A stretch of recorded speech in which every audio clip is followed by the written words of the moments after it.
4chan. A website of old that existed before the reign of Facebook and Twitter. Naturally, as an image-sharing website, 4chan creates a platform for international users all over the world to congregate and talk about, comment on, or share material about any topic their heart desires, no matter how taboo, how weird or downright socially unacceptable that content may seem. Hi.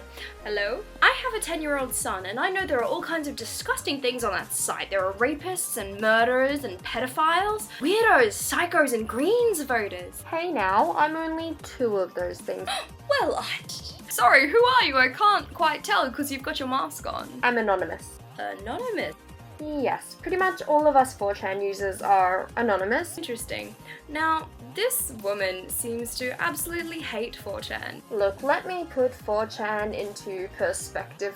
It is just as easily a place for your little sister to discuss what was wrong with the latest Game of Thrones episode, as well as it being a common place to find pictures of a murder scene. Or in the most extreme cases, for example, a place for activists to band together and hack a government department in protest against censorship. There's kind of a spectrum of sorts. What? To answer your question, yup. A lot of people hate the broad freedom of speech it facilitates and its lack of censorship. So what you're saying is that you, as a collective group of anonymous people, can impact on what happens in the real world from your computers. So I found 4chan's 9 most memorable controversies. You've defaced Trayvon Martin's email account. You've spread rumors that Steve Jobs died, causing a stock plunge, bomb threats.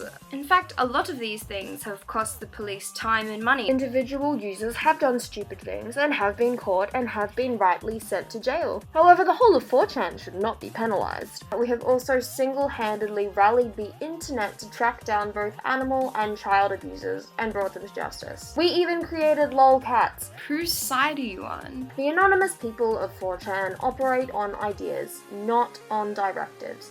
We are on the side of freedom of speech. The activists among us don't serve anyone, and that really freaks people out because there's no one to point the finger at. Well, why hasn't the government done anything? Good question. Do you think it would be possible for 4chan to be regulated externally? Now, they could certainly try, but even they know that they would be wasting their time. 4chan is international, decentralized, as is the majority of the internet. The logistics of enforcing regulations would be a nightmare based on the sheer amount of content that is posted every minute by users. Couldn't they just shut down the whole thing? Closing down would be like cutting the head off a hydra. Either A, someone would copy the entirety of the code over to a new server. B, even if countries were told to block 4chan from being accessed, there's always VPNs. Or C, we would just move elsewhere, say to Reddit or a similar website called 8chan. Shutting down the sites will not stop the congregation of minds. Perhaps 4chan was left to its own devices and left to be regulated internally.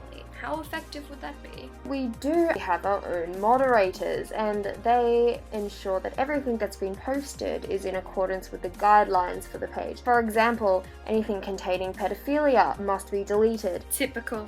There is not one shred of individual accountability on one of these forums. Your anonymous content gets deleted if you break one of your own rules, and then the same anonymous person can just come back again. Welcome to the internet, lady.